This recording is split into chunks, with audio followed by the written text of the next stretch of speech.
Assalamualaikum warahmatullahi wabarakatuh. Waalaikumsalam. Alhamdulillah, rabbil alamin. Wassalatu wassalamu ala asyrofil anbiya'i wal mursalin wa ala alihi wa sahbihi ajma'in. Amma ba'du. Ya ayyuhalladzina amanu ittaqullaha haqqa tuqatih wa la tamutunna illa wa antum muslimun. Bapak Ibu hadirin rahimakumullah. Alhamdulillah kita panjatkan puji syukur kehadirat Allah Subhanahu wa taala. Alhamdulillah diberi kemudahan untuk bisa bertemu kembali. Mudah-mudahan jadi pertemuan yang penuh dengan kebaikan dan keberkahan. Senantiasa memohon kepada Allah ada ilmu yang terus bertambah, ada iman yang terus menguat, ada hati kita yang terus berpaut dalam ukhuwah Islamiyah. Bahkan mohon kepada Allah semoga pertemuan ini menjadi jalan untuk mendapatkan kemudahan ya, dalam berbagai urusan, baik urusan dunia ataupun urusan akhirat. Baik Ibu Bapak Daramang Sadayana. Alhamdulillah. Sesuandana ka kuping.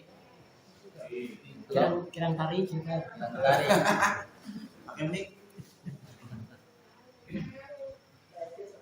Minggu keempat ini kita membahas kajian sejarah Nabi. Kalau tidak salah, terakhir kita membahas tentang Rasulullah ke Taif. Namun kesalah benar gitu. Dan malam ini kita lanjutkan berkenaan dengan Isra Mi'raj Rasulullah Sallallahu Alaihi Wasallam. Bapak Ibu hadirin rahimakumullah, Isra ini perjalanan Rasul di malam hari dari Masjidil Haram menuju Masjid Al-Aqsa. Masjidil Haram di Makkah Al-Mukarramah, Masjid Al-Aqsa di Palestina. Untuk dalil ini kita dapatkan di surah Al-Isra ayat pertama, Subhanalladzi asra bi 'abdihi lailan minal masjidil haram ilal masjidil aqsa alladzi barakna hawlahu. Sedangkan Mi'raj adalah naiknya Rasulullah.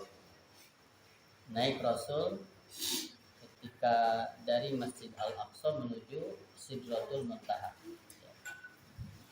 Tempat ini tentu di luar jangkauan ilmu kita sebagai manusia, sebagai makhluk, di luar jangkauan para malaikat, manusia dan jin. Dan perjalanan Isra Mi'raj ini baik ketika perjalanan ardiyah Makkah Palestina atau perjalanan samawiyah dari Al-Aqsa ke Sidratul Muntaha, itu bahasanya hanya di sebagian malam, bukan di keseluruhan malam, tapi sebagian malam. Mayoritas ulama menjelaskan bahwa Rasulullah melakukan Isra Mi'raj ini ruhan wa jasadan. Artinya ruhnya dan jasad. Dan ini menjadi sebuah mukjizat yang Allah berikan, mukjizat yang luar biasa, yang mengagumkan, yang diberikan kepada Rasulullah. Maka ini mesti difahami bahwa Isra Mi'raj itu mukjizat. Kalau mukjizat itu bagian Allah. Kalau mukjizat itu berbicara tentang kekuasaan Allah. Sehingga mudah-mudahan tidak semuanya harus dirasionalkan.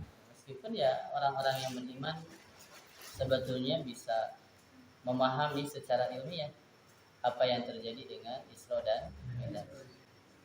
Ikhtilaf para ulama apakah Isra Mi'raj ini terjadi pada tahun ke-10 atau sesudahnya. Terjadi perikhtilafan, perbedaan. Hanya riwayat Ibnu Sa'ad bahwa peristiwa ini terjadi 18 bulan sebelum hijrah. Berarti sekitar di tahun ke-11 dari kenabian. Ya, jadi 18 sebelum hijrah. Peristiwa Isra Mi'raj ini kita bisa baca di Sahih Bukhari Muslim ya. Dalam riwayat Imam Bukhari Muslim panjang lebar.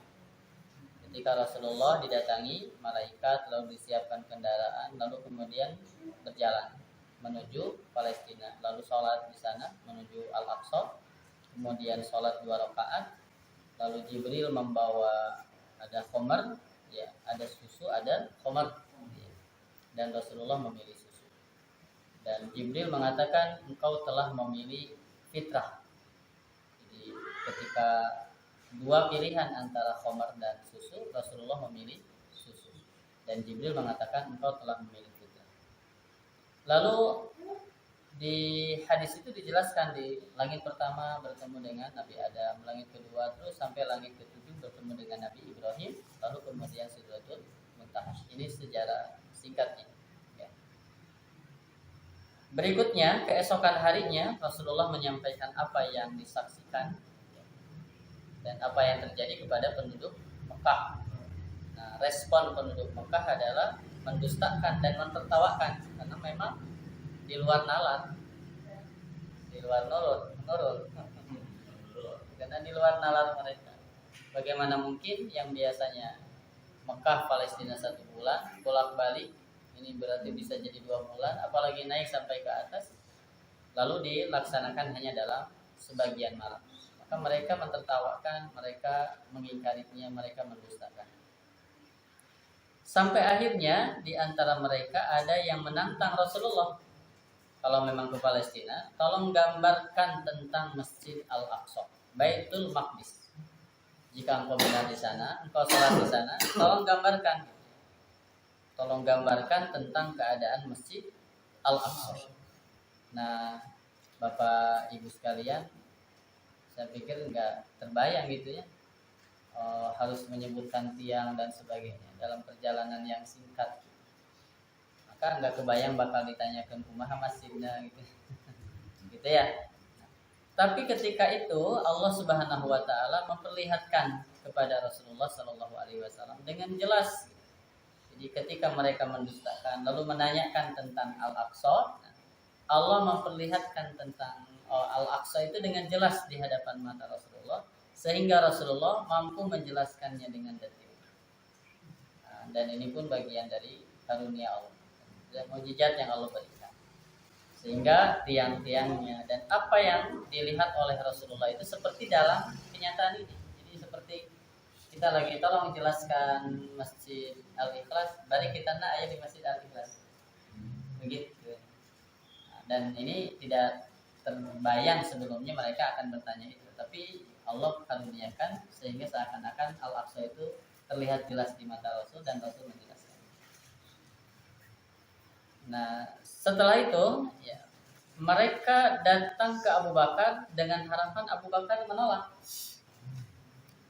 Dengan harapan Abu Bakar menolak. Tapi apa jawaban Abu Bakar? Jika memang benar Muhammad yang mengatakannya, aku yakin, aku percaya, bahkan lebih dari itu pun aku percaya. Nah, inilah Abu Bakar. Maka dapat panggilan As-Siddiq.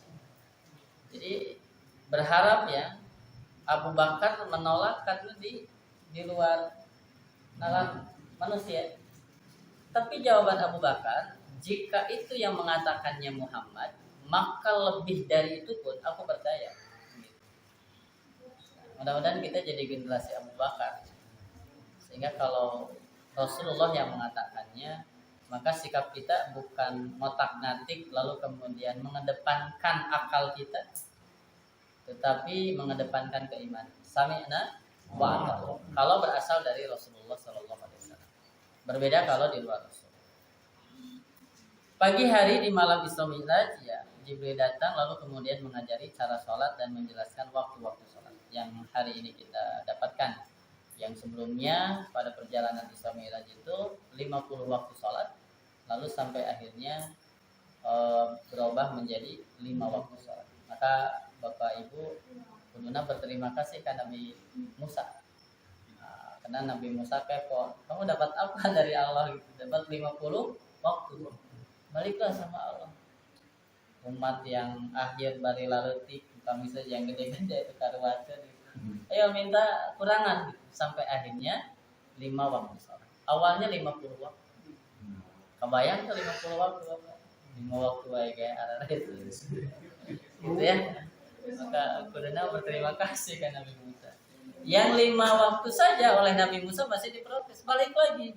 Tapi Rasul, aku sudah malu sama Allah bolak-balik. Udahlah aku ridho dengan 5 waktu itu. kan begitu. Nah, ini Bapak Ibu sekalian, sejarah singkatnya. Ada beberapa ibrah ya, beberapa pelajaran yang bisa kita dapatkan. Yang pertama, penjelasan tentang Rasul dan mukjizat, bahwa Isra Mi'raj itu mukjizat. Dan Nabi Muhammad itu Rasul. Rasul, Nabi, mukjizat itu bicaranya keimanan. Dan itu sumbernya wahyu, bukan ilmu manusia. Gitu ya. Nah, ini penting Bapak Ibu. Karena ada sekelompok orang yang ingin agama ini dirasionalkan. Betul-betul ilmiah, sadayana betul ilmiah.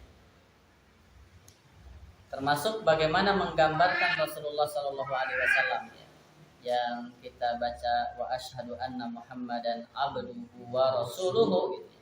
Jadi ingin rasuluhu itu tidak ada. Sudahlah Muhammad sang jenius, Muhammad sang saudagar ulung, politikus ulung. Jadi mereka ingin menggambarkan Rasulullah di satu sisi seperti ujian, mengangkat, tapi di sisi lain sedang mengambil kerasulan. Entah ayat kerasulan, entah ayat kenabian, entah ayat istilah mukjizat. Karena kenabian, kerasulan, mukjizat itu hubungannya dengan keimanan, hati. Merubah hati keimanan itu lebih berat dan lebih susah daripada merubah akal, pemikiran. Jadi mereka ingin mencabut keimanan itu. Mereka ingin mencabut keimanan istilah mukjizat, istilah kenabian. Maka digambarkanlah Rasulullah itu manusia biasa. Nah, jadi tidak ada bedanya ya, dengan seperti bahasa sang jenius ya, seorang komandan, seorang pahlawan. Nah ini Bapak sekalian, bagaimana mereka melontarkan teori-teori sehingga ya pemikiran mereka bisa masuk ke umat Islam, dan ada juga yang menyambutnya. Ya. Sederhana Bapak Ibu sekalian, contoh sederhana. Ketika Al-Fil, alam taro kaifa fa'ala rabbuka bi ashabil. Kalau Bapak Ibu perhatikan secara tekstual, alam taro kaifa fa'ala rabbuka bi ashabil fil, alam yaj'al kaidahum fi tadlil, fa arsala alaihim tayran ababil. Allah mengutus burung ababil berbondong-bondong. Lalu tarmihim bihijaratin min sijil. Nah, kalau lihat penafsiran para ulama dulu, sijil itu tanah yang dibakar di api neraka. Itu kan tanah yang panas dari api neraka. Nah, lalu kemudian tarmihim, mereka burung-burung itu melemparkan. Dan setelah itu apa yang terjadi? Faja'alahum ka'asfim ma'kul. Mereka orang-orang Abrahah itu rusak binasa seperti daun yang dimakan ulat, hancur begitu. Nah, kalau Bapak perhatikan ini nuansa mukjizat, nuansa luar biasa kita dapatkan. Tapi coba kalau itu diartikan jadi virus, lalu virus itu ditiup oleh angin, kena ke kulit, ya, dan virus itu merusak kulit orang-orang Abrahah tadi. Apa kira-kira yang terjadi dalam pikiran kita? Ada tidak sisi kehebatan Allah di sana? Kalau dengan virus, lalu angin, virus, contohnya, jadi enggak ada. Nah itu yang kemudian diantaranya yang dibuang. Bagaimana mukjizat ini jadi hilang? Bagaimana kenabian kerasulan ini jadi hilang? Memang luar biasa. Makanya ada guru saya yang kurang senang dengan istilah karakter, dengan istilah moral.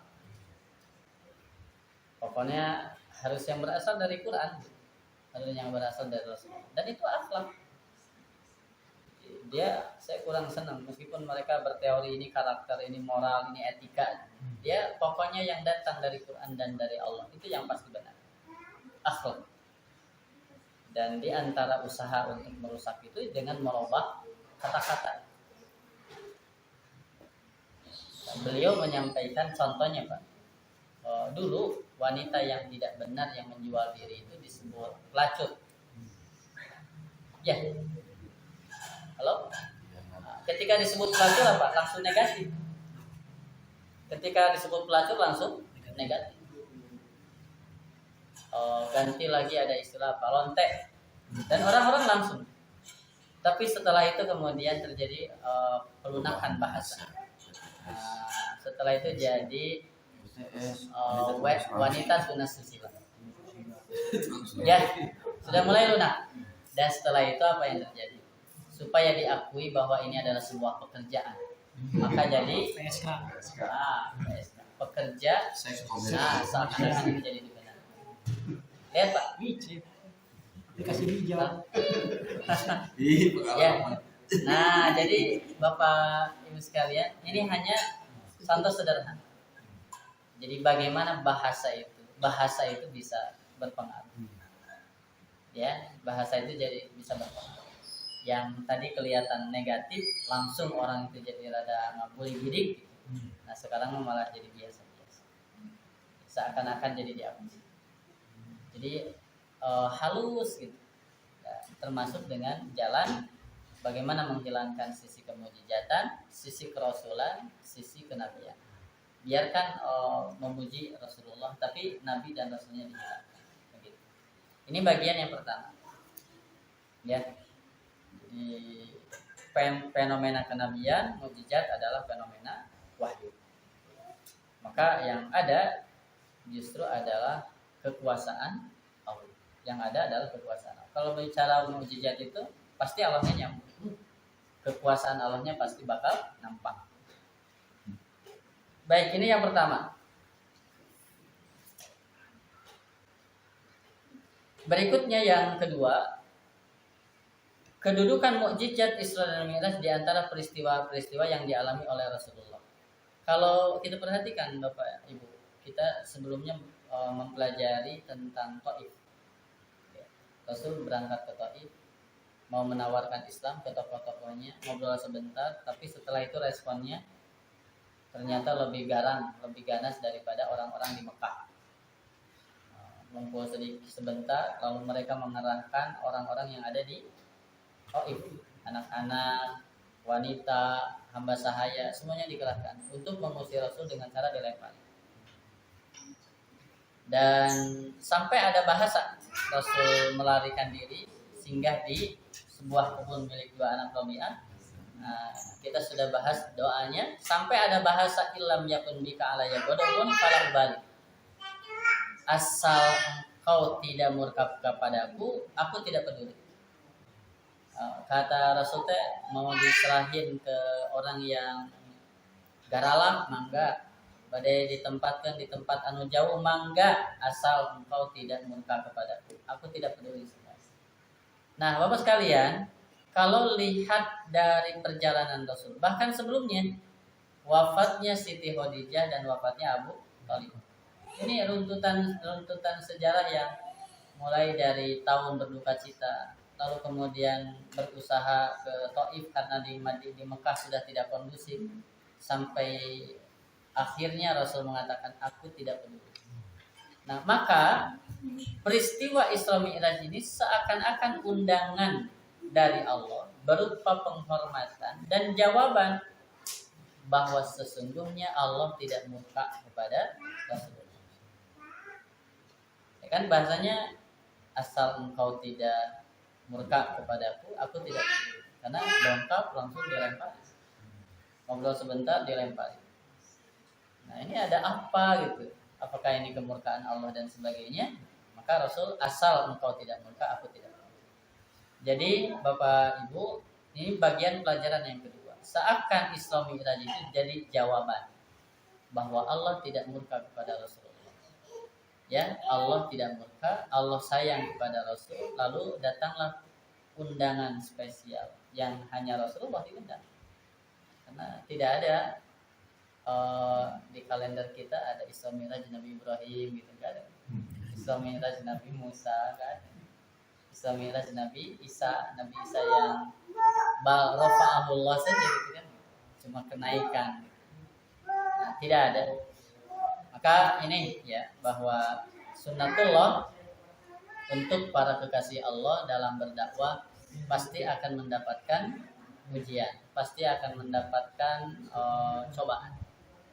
Jadi apa yang dialami di Taif itu bukan kemurkaan, melainkan sunnatullah bagi para penyeru dakwah, bagi para dai di jalan Allah pasti akan mendapatkan ujian. Nah, lalu undangan ini sebagai bentuk penghormatan, ya, sebagai bentuk penghormatan. Ini yang kedua. Yang ketiga, makna yang terkandung dalam perjalanan Isra ke Baitul Maqdis. Bapak sekalian, nah ini perjalanan Isra ke Baitul Maqdis. Padahal saat itu Baitul Maqdis tidak tergambar seperti hari ini Al-Aqsa hari ini. Tapi kabar dari Allah sudah ada. Nah, artinya punten harus menjadi bagian dari perhatian kita. Subhanalladzi asra bi 'abdihi lailan minal masjidil haram ilal masjidil aqsa. Nah, ini pelajaran bagi kita untuk senantiasa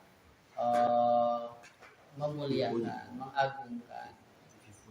Jadi Isra Mi'raj itu jadi dalil akan kedudukan yang tinggi dan mulia Masjid Al-Aqsa, Baitul Maqdis. Dan Rasulullah kan menyuruh kepada kita untuk berkunjung, memakmurkan. Kalau tidak bisa memakmurkan, minimal kirimkan zait, minyak untuk orang-orang yang memakmurkan. Dan Bapak Ibu hari ini mudah-mudahan tong kurun wae gitu. Tong api-api itu apa deh? Dengan apa yang terjadi saudara kita di sana. Sudah lebih 1 tahun nih, dan lebih dari 40.000 orang yang sudah meninggal. Searah-risin gitu. Orang-orang yang tidak beragama Islam saja memperlihatkan solidaritas dari sisi kemanusiaan. Apalagi kita bahwa tempat itu adalah tempat di mana pernah jadi kiblat kita. Tempat di mana jadi titik mangsa kanggo Isra Mi'rajnya Rasulullah Shallallahu alaihi wasallam. Maka bagaimana mungkin kita tidak punya perhatian? Ini mengingatkan kembali. Jadi Isra Mi'raj menunjukkan akan tinggi, agung, mulia Baitul Maqdis di sisi Allah. Bahkan Allah puji alladzi barakna haulahu. Alladzi barakna haulahu. Ini Baitul Maqdis. Ya. Manggalah kita makan pun. Hampir di tiap hari di berita kayak di TV One itu menceritakan bagaimana yang dialami oleh saudara kita di Palestina. Ya, kalaulah tidak berbicara agama, minimal berbicara kemanusiaan. Ya, sekali lagi Bapak Ibu, kalau tidak berbicara agama, maka minimal kita berbicara kemanusiaan. Jadi kita melihat sisi kemanusiaan. Jangan sampai dikalahkan oleh orang-orang yang tidak beragama, tidak satu akidah. Orang mata satu akidah, bahkan punya ikatan erat.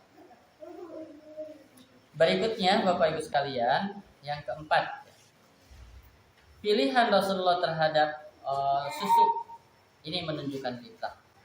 Dan inilah faktor rahasia mengapa Islam itu diterima di mana. Islam itu bisa menyebar di mana. Karena Islam itu sesuai dengan fitrah manusia. Ya. Jadi Islam itu sesuai dengan fitrah kita. Fitrah manusia. Maka Islam bisa berkembang di Amerika, Islam bisa berkembang di Asia, Islam bisa berkembang di Afrika, di semua tempat. Ketika bahasa wama arsalnaka illa rahmatan lil alamin, ini harus jadi sebuah keyakinan bahwa hanya dengan Islam sebetulnya dunia ini akan penuh dengan kedamaian, dan kita sudah membuktikan itu. Ketika mayoritas muslim, maka cenderung minoritas itu merasa damai, tidak terintimidasi. Ya. Bahkan kalau Bapak Ibu membuka bagaimana orang-orang contohnya yang ditawan oleh Hamas padahal bukan muslim. Gitu ya. Justru ketika dilepas saya malah nangis karena mereka mendapatkan sisi kemanusiaan. Saya dijadikan manusia di sini. Gitu ya. Jadi orang-orang yang ditawan itu, karena di dalam Islam sampai ketika membunuh pun tak baik, lain asal paeh, tapi membunuh pun harus dengan cara yang baik. Innallaha katabal ihsana ala kulli syai'. Allah mewajibkan ihsan itu dalam semua hal. Idza qataltum fa ahsinu al-qitlah. Jika membunuh, maka membunuh itu harus dengan cara yang terbaik. Haram mutilasi, haram menyakiti berlebih-lebihan. Maka langsung kenapa memenggal bagian? Padahal barikom gitu ya, langsung. Karena itu langsung mati.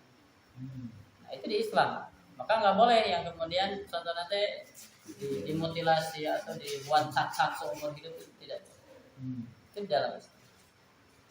Sampai ketika penyembelihan. Wa idza dzabhtum fa ahsinul dzibah. Kalau kita menyembelih kambing, menyembelih domba, itu kan asal sembelih. Wal yuhidda syafratah, maka hendaklah ditajamkan pisaunya. Wal yurid dabihata, hendaklah dibuat tenang si hewannya, jangan dibikin stres. Maka kan tekengingnya ngasah peso di hadapan hayam lagi kunci. Hayamna dicepengan ku budak, bapana ngasah di hadapan hayam. Stres. Tekenging. Ya. Nah, ini karena itu menjadi stres. Baik Pak ya. Jadi sekali lagi Islam ini agama yang fitrah. Maka inilah rahasia kenapa mudah diterima dan mudah tersebar. Mudah diterima dan mudah tersebar.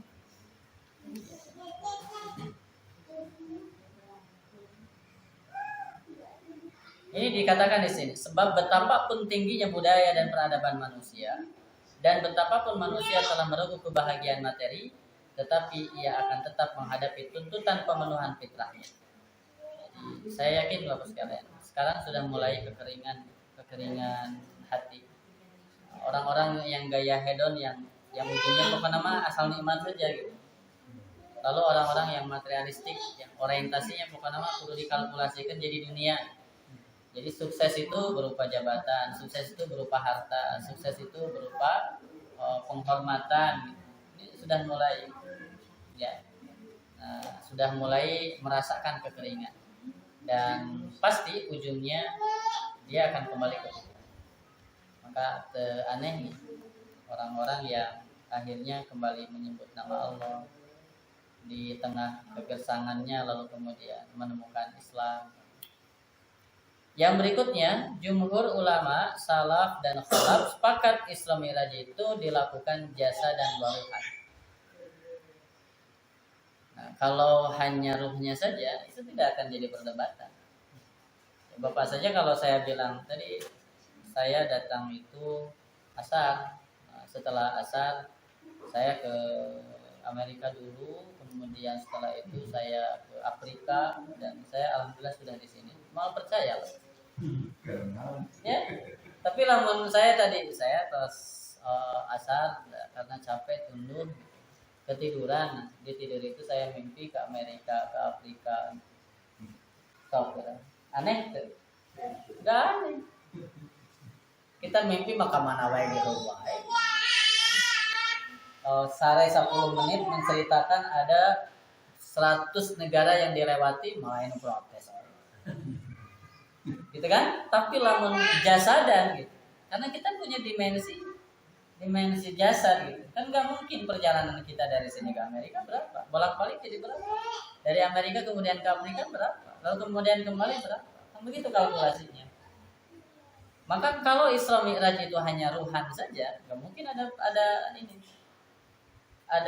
protes. Ya. Tetapi karena ruhan wa jasad. Tapi ulama salaf, ulama khalaf sepakat.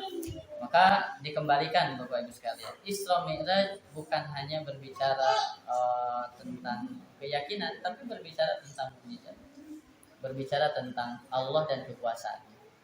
Maka bagi mukmin logis karena yang Isra Mi'raj itu bukan keinginan Nabi Muhammad, bukan perjalanan Nabi Muhammad, melainkan Allah yang memperjalankan. Ya, kalau Allah yang memperjalankannya, ya suka-suka Allah lah. Bagi kita cukup innama amruhu idza arada syai'an ayyaqula lahu kun fayakun. Bagi orang yang beriman lebih dari itu pun meyakini innallaha ala kulli syai'in qadir. Gitu ya. Jadi bagi orang yang beriman demikian. Berikutnya yang keenam, kisah Isra Mi'raj ini ya berusaha jangan dibumbu-bumbui. Seperti kalau di sini ada Mi'rajnya Ibnu Abbas, dan ya, cukuplah kita mendapatkan kabar dari Al-Quran surah Al-Isra, kabar dari Al-Quran surah Al-Ma'arij berkenaan dengan Mi'rajnya, lalu hadis Rasulullah riwayat Imam Bukhari Muslim lengkap ya, perjalanan Isra Mi'raj Rasulullah Shallallahu Alaihi Wasallam. Baik Bapak Ibu sekalian, bagi kita tentu yang berikutnya ini ada tambahan di antara pelajarannya, karena yang didapatkan adalah sholat, berarti pentingnya sholat dalam kehidupan seorang muslim. Oleh tina Isra Mi'raj sholat ini menunjukkan pentingnya sholat dalam kehidupan seorang muslim. Maka ada ibarat sholat itu kepala bagi badan kita, gitu ya. Kepala, orang tidak punya kaki masih bisa hidup dan berkarya dengan tangannya. Orang tidak punya tangan, punya kaki, masih bisa hidup dan bisa berkarya dengan kakinya. Itu saya dulu pernah melihat berita yang orang menggambar dengan kakinya, yang menggambar dengan kaki, dan harganya luar biasa. Nah, tapi kita belum pernah menemukan ada orang yang hidup tanpa kepala. Makanya kalau Rasul katakan faman aqamaha faqad aqamati wa man tarakaha faqad hadamati. Maka perhatian, sesibuk apapun sholat. Ya. Dan sholat inilah yang kemudian diminta oleh Nabi Ibrahim kepada Allah, bukan hanya untuk dirinya, tetapi juga untuk keturunannya. Rabbij'alni muqimas sholati wa min dzurriyyati. Ini menunjukkan pentingnya sholat, dan sekaligus sholat itu bukan perkara yang mudah. Maka kalau ada jiwa munafik di kita, wa idza qamu ila sholat qamu kusala. Kalau orang-orang yang dinahatina yang munafik itu ketika mau sholatnya kusal-kusal, malas bawaannya, ngengkeng-ngengkeng. Ya, padahal Allah mengancam fawailul lil musallin alladzina hum an sholatihim sahun. Hati-hati orang yang sholat saja bisa celaka ketika sholatnya sahun, lalai waktunya, lalai dalam pelaksanaannya, lalai dalam proses sholat. Kita alhamdulillah Bapak Ibu, an sholatihim sebetulnya dari sholat. Kebayang ke lamun fi sholatihim. Bari lamun ti awal nepi ke akhir Bapak kudu khusyuk. Tong ingat kana naon kira-kira. Halo? Bahasanya kan an sholatihim bukan fi sholat. Pernah tuh Allahu Akbar rakaat kahiji masih anteng, rakaat kedua ingat aya naon gitu ya. Alhamdulillah kita Bapak Ibu sekalian, kalau ahli fikih itu kan yang penting ketika niat itu. Jadi ketika niat fokus dan meniatkan bahwa saya sholat fardu isya. Ya, kalau di tengah perjalanan lalu lagi Fatihah ingat balik dari, dan itu tidak membatalkan. Kalau dalam pandangan ahli fikih tidak. Ya, maka ahli fikih itu cukup yang nampak-nampak saja. Berbeda kan dengan pandangan seperti Imam Al-Ghazali.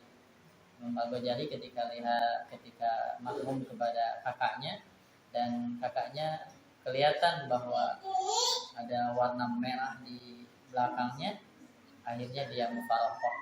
Karena dia menyimpulkan bahwa kakaknya lagi tidak khusyuk, dia sedang memikirkan sesuatu. Dan memang kakaknya dia bercerita sedang membahas tentang haid, dan itu teh kabawa kepikiran ke sholat. Kan orang kayak gitu Lin, pokoknya mah lamun rada hese neangan sholat Allahu Akbar, oh nya di dinya. Sholat teh cara jitu untuk mencari sesuatu yang hilang. Bahkan kan bisa jadi Pak, di saat sholat itulah inspirasi itu muncul, udah kepikiran, oh nya kudu kieu. Jadi sholat jangan nyari inspirasi. Gitu ya. Nah, ini. Berikutnya nih terakhir saya dapatkan bukan dari sini. Isra Mi'raj itu jadi isyarat buat Bapak Ibu. Seakan-akan punten. Hei, umat yang Nabi Rasulnya di Isra dan di Mi'raj. hai umat yang nabinya diisrakan dan dimi'rajkan. Yang enggak ada umat nabi lain di selain mereka. Kalian tidak pantas mengambil idola, kalian tidak pantas mengambil panutan selain beliau. Begitu.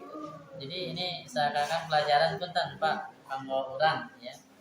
Bagi umat Nabi Muhammad, nabi yang diisra dan dimi'rajkan, nabi yang langsung dapat undangan dari Allah. Nabi yang langsung dapat undangan dari Allah. Maka tidak pantas mencari idola, tidak pantas mencari panutan selain beliau. Apalagi ya Rasulullah dijadikan oleh Allah laqad lakum fi Rasulillah. Jadi seakan-akan berbanggalah dengan nabi kalian, ikutilah nabi kalian, jadikanlah nabi kalian sebagai idola kalian, jangan mencari selainnya. Begitu. Jadi kalau generasi muda, bagaimana ketika yang ditanya siapa idolanya, jawabannya adalah Nabi Muhammad.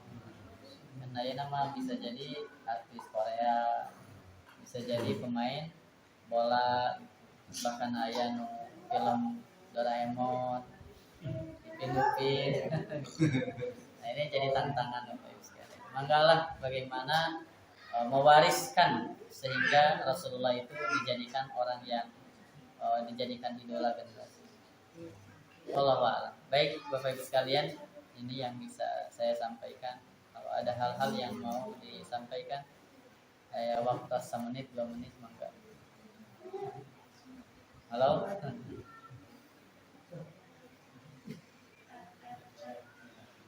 Ya, pada ditugikan. Mari,